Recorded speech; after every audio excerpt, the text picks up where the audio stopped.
Alright, this is Bryan's point of view. We're just gonna jump straight into it. Hopefully the cat doesn't sit there the whole time. You're in the way, you big face. Yeah. Anna and Michael didn't care that they looked at us, but I did. I stopped sitting with them, sitting at Noah's little table and reading at lunch. I caught wind that Noah and Nicole were dating, but it could just be rumors. Oh no, babe, they're not. I was almost finished with the stand when Skyline appeared in front of me. Of course she would come bully me now. She couldn't hold herself back. What a nerd, she exclaims, seeing the spot I'm at. I wish she would leave me alone. I'm so close to being done.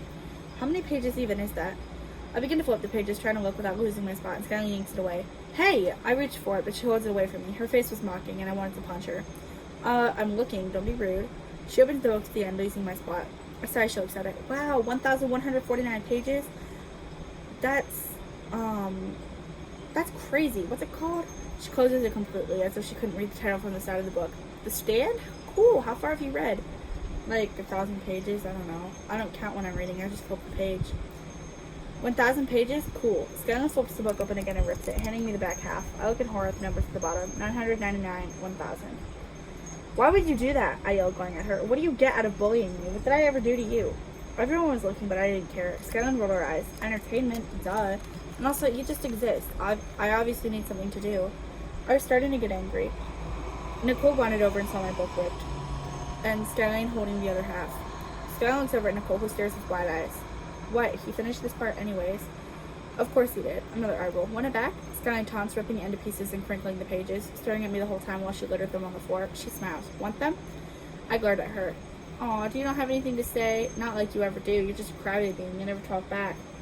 I stood silently fuming. I wanted to punch her, but I couldn't. Even if she was acting like that, I wasn't going to hit her. Well, spit it out. I've got better things to do than talk to you, she teases again. Exactly. You have better things to do, yet you stand here picking on me for what? Entertainment? The only one laughing is you. Skyline, someone's going to put you in your place one day, and I hope I'm there to see it happen. Why don't you do it if you're so sure of it? Skyline retorts, laughing. If anyone should put me in my place, it might as well be you, huh? Because I don't hit girls, I yell, and everyone who wasn't looking was looking now. Skyline backed away in shock. I lowered my voice, conscious of everyone looking at us. And even if I did, I wouldn't hit you. If you have to use your fists to feel strong, you're weaker than you behave. You bullying people doesn't make you cool. It doesn't make you strong. It makes you look dumb and insecure. And the fact that you always pick on me says enough about you. Go away. Skyline stands there, eyeing me. Finally, she turns and leaves, but Nicole lingers. She steps closer, and I don't want to hear what she's about to say. What's coming. It's not like she's ever cared. I'm sorry. I don't want to hear it. I growl. Oh, not the growl. And she flinches. I instantly regret talking to her like that. I know she liked me enough to have to come apologize, but she walked away, clearly hurt.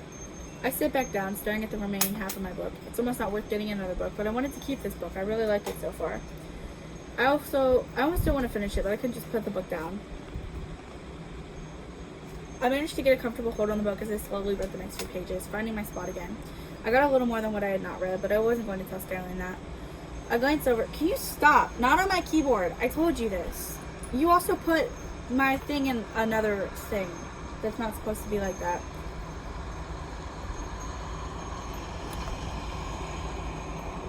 I glanced over and see Noah laughing with them. Nicole was sitting silently, picking at the crust on her sandwich. She never ate the crust. I wonder if Noah knew that. We went back to class, and Skyline threw pieces of paper at me throughout the entirety of the math lesson. I ignored her, instead allowing my leg to bounce and staring at the clock. I wished the day would end. Summer was so close, and I wouldn't have to deal with anyone here for the next 3-ish months.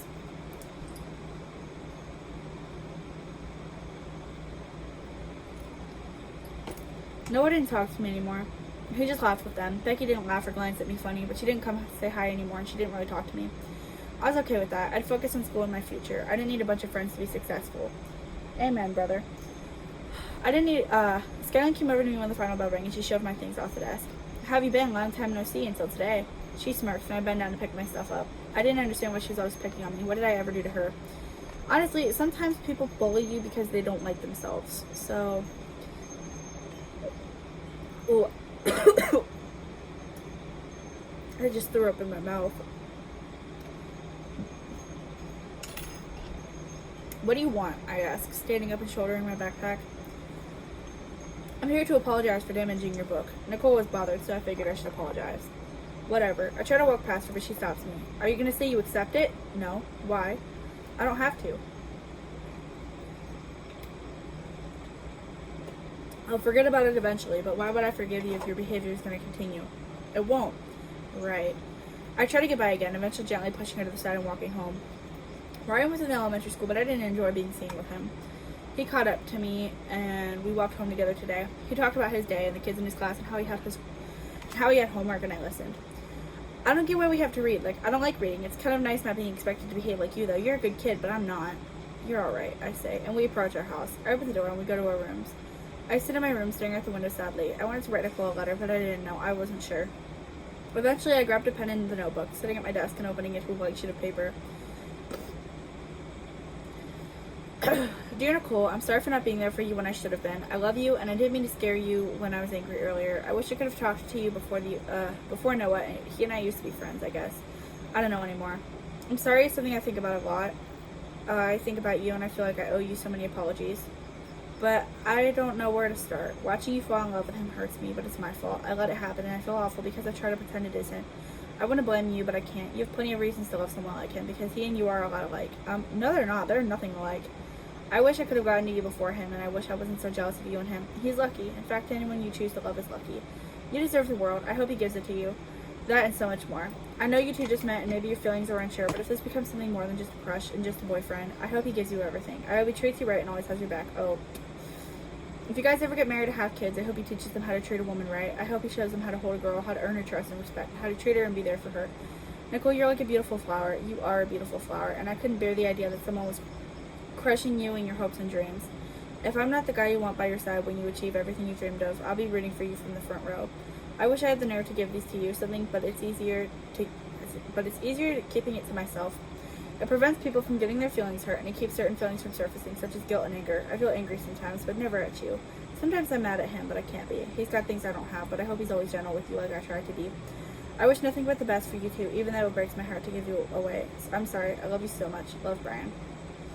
When I finished writing, I read the letter over and over. It was worded beautifully. I could give this one to her, but I wouldn't. I knew it wouldn't be worth it. I wish for a lot of things, and I feel a little bit of regret for not talking to her about my feelings before running away from school.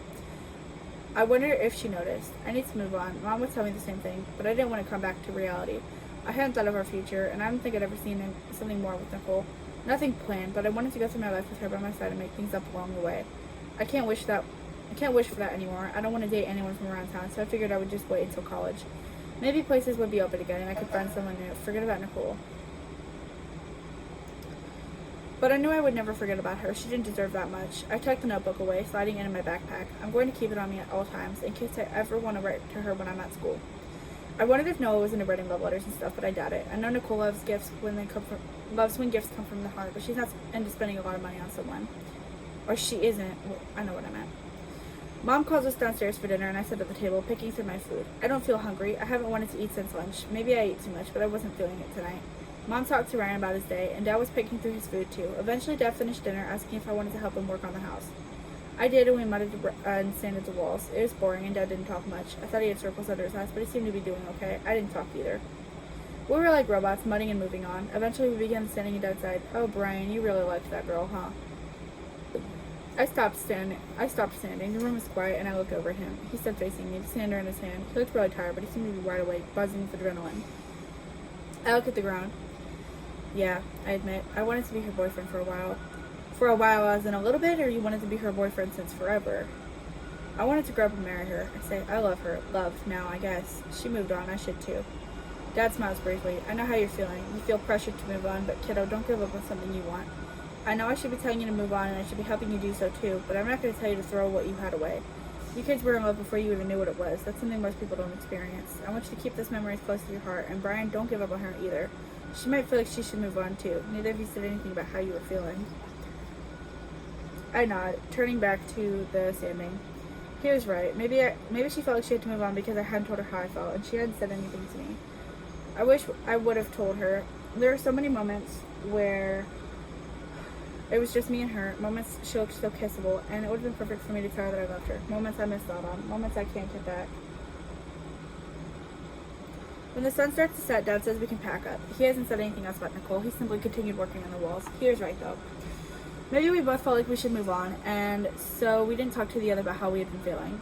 At night, I lay on my bed wondering why I didn't say anything. I knew she felt the same way, so what was I scared of? I felt tears in my eyes and I rolled into my pillow to keep my cries muffled. She's not the problem, I am. I should have said something. I could have, but I chose not to. So many times I missed out on because I could have said something then and chose not to. Eventually I fell asleep, and in the morning I didn't look forward to going to school. I would have to live with the guilt of not saying anything every single day. And that's it for Bryan. Next is Noah's. Hope to see you there.